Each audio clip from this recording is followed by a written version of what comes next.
Me alegra que continuemos estudiando esta serie de estudios.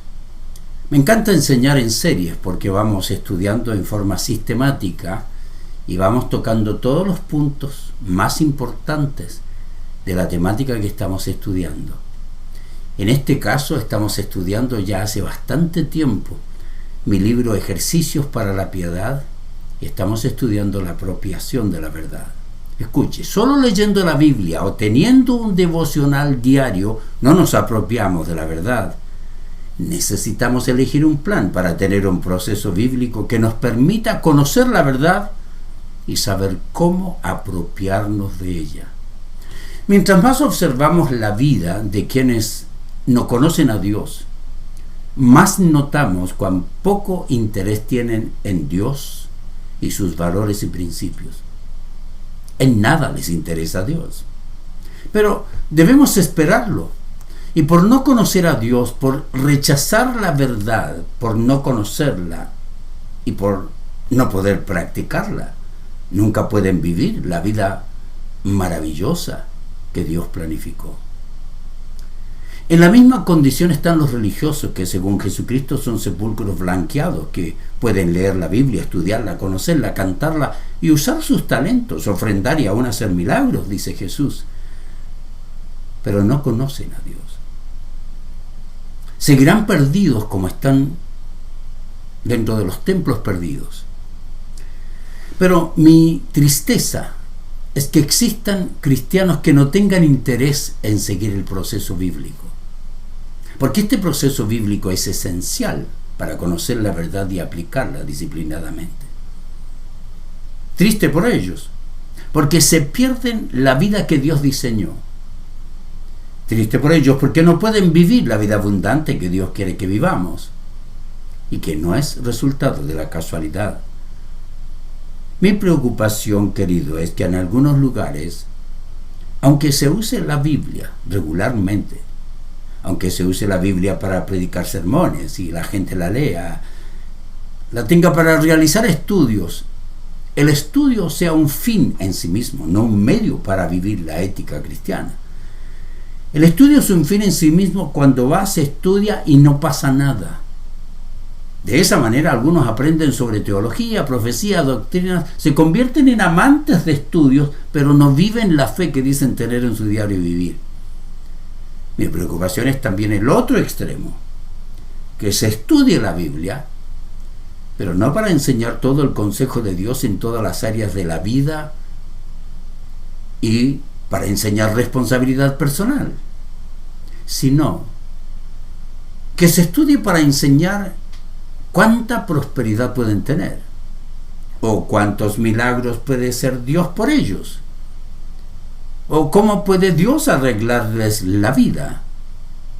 Me preocupa que haya un sector del cristianismo que esté recibiendo la enseñanza sobre una fe diluida.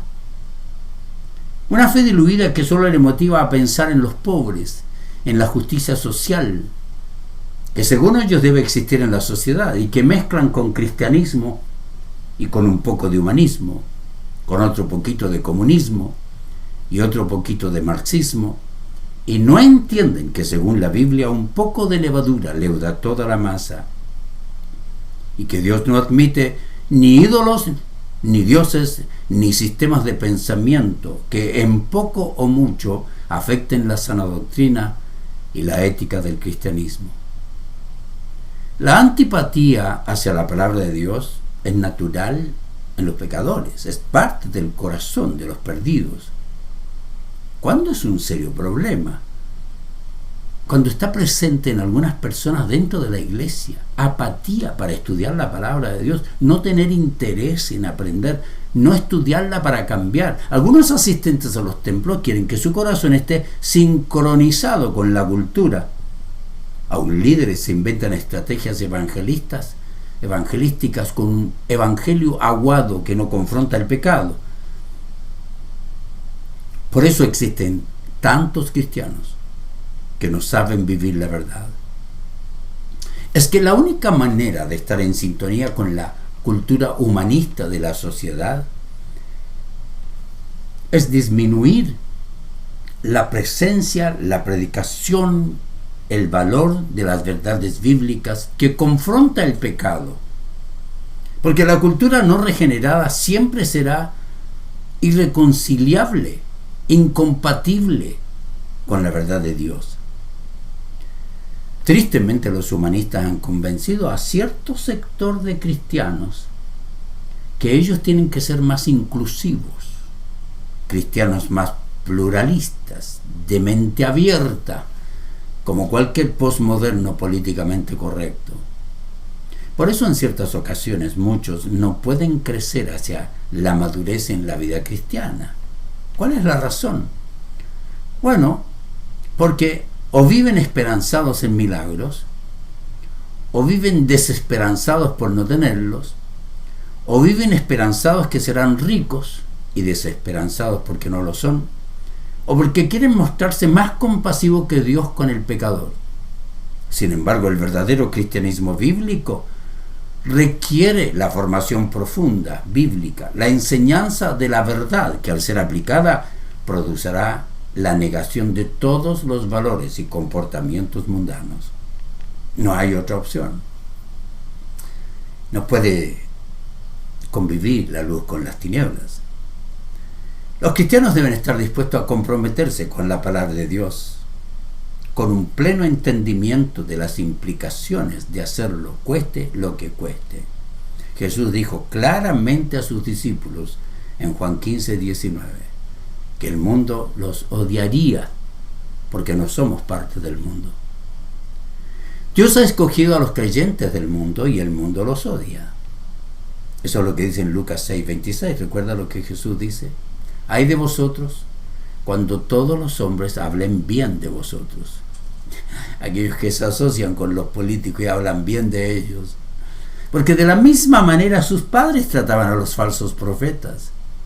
Qué trágico para la iglesia buscar acomodarse a esa cultura mundana, pues la gente que no es formada en la verdad no puede conocerla.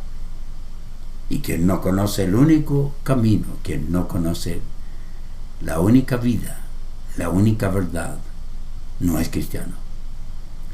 Y el cristiano que conoce a Jesús, el cristiano que es salvado y no se apropia de la verdad, nunca puede vivir la vida de un salvado. Hablemos ahora de algunos pasos esenciales para prepararnos para la apropiación de la verdad. Se está dando cuenta cómo vamos avanzando, ¿cierto? Escuche este principio. Sin la aprobación de la verdad, sin hacerla parte de nuestro diario vivir y sin aplicarla en todas las áreas de nuestra vida, es imposible apropiarnos de la santidad que por Dios es provista. Somos santificados por la práctica de la verdad. Tremenda verdad es esta, querido. ¿Ya sabe por qué no ha cambiado? Sencillo, no practica la verdad. La verdad bíblica no puede ser mezclada, porque una fe mezclada no sirve para nada. Una fe mezclada es una parte de Dios y su palabra y nuestras ideas, la idea de un mundo que tiene un increíble poder de convencimiento. Por eso, debido al énfasis en lo sin valor, en lo ilusorio, las cosas ilusorias de esta vida, el énfasis que tenemos en nuestra vida física, lo llevamos al mundo espiritual. Queremos todo rápido, queremos cosas desechables, queremos pastillas para dormir y energizantes para despertarnos. Así viven algunos la vida cristiana. Le llaman la vida cristiana Red Bull. Tienen que ir y tomarse su Red Bull, adorando. Queremos encontrar sustitutos para ciertos alimentos nutritivos y comidas rápidas, o comer abundante pero sin nutrición. Queremos cirugía plástica y pastillas para adelgazar y no comer bien y hacer ejercicios. ¿No es cierto? En el mundo espiritual y moral, muchos cristianos han encontrado sustitutos baratos del Dios vivo y verdadero. Si muchos siguen una caricatura con figuras de Dios, un Dios que da calmantes que invaden, destruyen nuestra vida espiritual. Sea que se trate de un Dios tipo mito bonachón de los religiosos, O un Dios duro y castigador de los legalistas, que si no da su diezmo, que si no ofrenda, que no asiste a la iglesia se va a perder, Cristo viene. O el Dios blando, sin agallas, de los que abusan de la gracia. Somos salvos por gracia, viva como le da la gana. No quieren ninguno de ellos al Dios todopoderoso que está en todo lugar. Ellos quieren un Dios tamaño bolsillo que pueden esconder cuando desean no mostrarlo, que esté oculto y que esté a su alcance cuando crean que lo necesitan. Así no debe vivir la vida cristiana usted. Con demasiada facilidad algunos cristianos piensan que sus pensamientos son mejores del Dios que tienen acorralado en ciertas ideas. Y creen que sabe todo en cuanto a Dios sin siquiera haber tomado cursos. Y que lo que sabe es suficiente para vivir como Dios quiere, al punto que pueden juzgar a los demás. En la práctica, muchos cristianos creen que pueden predecir las respuestas e incluso condicionarlas a sus gustos humanos. Ya sabe lo que le va a decir Dios. Algunos creen que pueden leer la Biblia y vivir en santidad solo leyéndola, solo teniendo devocionales, que pueden cantar verdades y que así están viviendo la vida cristiana que Dios exige. Creen que deben solo hacer declaraciones proféticas, declarar y decretar para que sus hijos en el futuro sirvan a Dios, y que de esa manera le dan órdenes a Dios sobre lo que tiene que hacer, porque según ellos tienen tanta fe, que pueden ordenarle a Dios, pese a que no le han traspasado a ellos la fe, las doctrinas, la moral cristiana, y solo van al templo. Muchos creen que pueden decretar y declarar que tenemos un año exitoso pese a que no trabajan con responsabilidad, que le va a ir bien económicamente pese a que no ahorran con sabiduría, que gastan comprando lo que no es esencial con el dinero que no tienen, usando tarjeta de créditos que luego no pueden pagar. Pero lo que tienen no es la verdad de Dios, es su verdad. Es su verdad sobre la mentira que creemos de Dios. Tienen un ídolo de fabricación propia, una excusa tenuemente velada para exaltarse a ellos mismos y sus pensamientos e ideas, en vez de los pensamientos y mandamientos divinos, y creerse demasiado espirituales que pueden declarar que Dios le haga algo y que Dios tiene que hacerlo. Muchos no quieren vivir una vida de piedad, solo quieren religiosidad. No quieren una relación íntima con Dios, tampoco el sacrificio personal que demanda la vida piadosa, sino el sacrificio de Dios por ellos. El sacrificio de Dios para darle lo que ellos necesitan. Entiendo que muchos no quieren ser discípulos, sujetos, devotos, íntimos con Dios, rendidos a su voluntad. Más personas quieren religiosidad. Por eso no cumplen con la difícil obligación de adueñarse, apropiarse de la verdad, pese a que Dios siempre le ha dado importancia radical al conocimiento y a la apropiación de la verdad. Esta declaración demuestra que el conocimiento de la verdad y su práctica es lo más importante que deben hacer sus hijos. Dios revela la verdad que debemos conocer, los que somos sus hijos, que debemos respetar. Le pidió al profeta que grite una verdad, que la comunique con todas sus fuerzas. Y les dice, una voz dijo, grita. Y yo pregunté, ¿qué debo gritar? Grita que los seres humanos son como la hierba. Grita que su belleza se desvanece tan rápido como las flores en un campo. Grita que la hierba se seca y las flores se marchitan bajo el aliento del Señor. Y así sucede también con los seres humanos.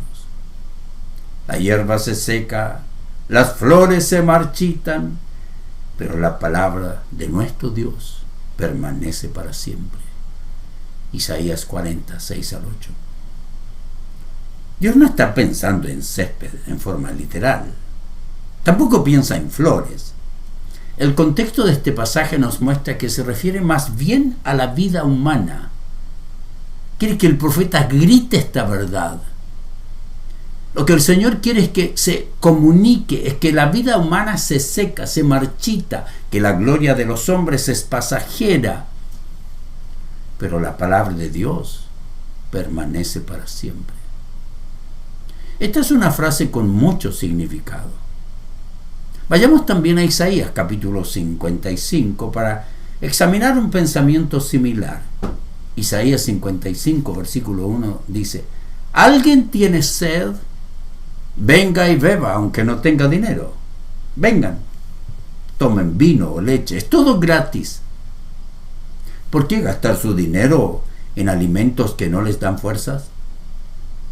¿Por qué pagar por comida que no les hace ningún bien? Agrega el profeta: escúchenme y comerán lo que es bueno. Disfrutarán de la mejor comida. Vengan a mí con los oídos bien abiertos. Escuchen y encontrarán vida. Haré un pacto eterno con ustedes. Les daré el amor inagotable que le prometí a David. ¡Qué promesa para su pueblo!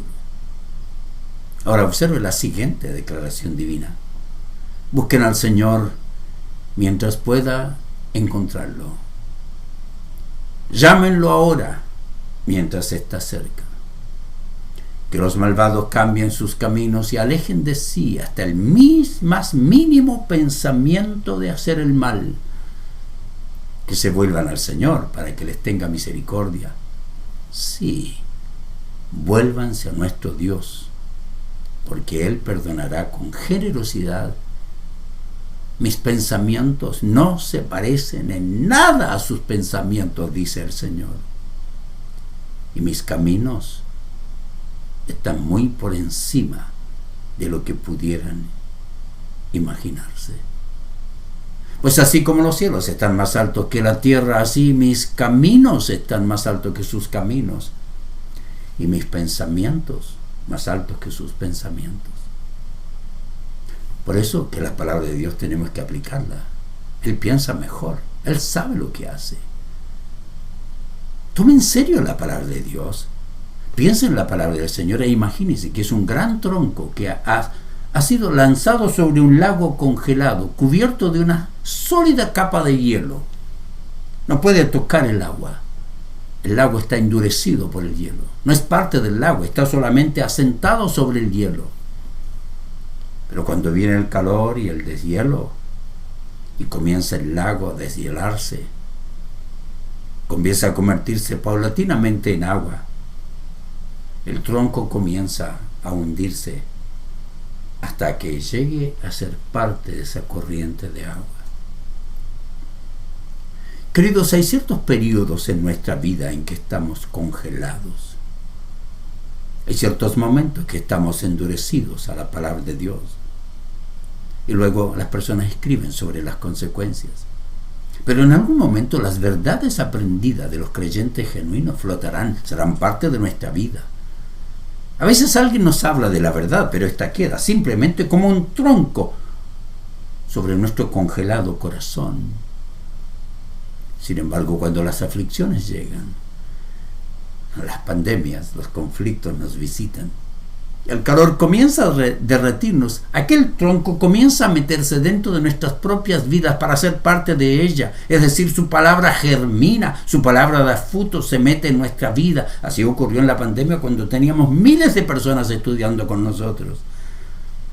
Pero luego, nuevamente, el corazón frío. El Señor nos dice a través de su gran promesa que su palabra, la que sale de su boca, la palabra que sale de mi boca no volverá vacía, de ninguna manera volverá sin cumplir un propósito. Esta es una gran promesa.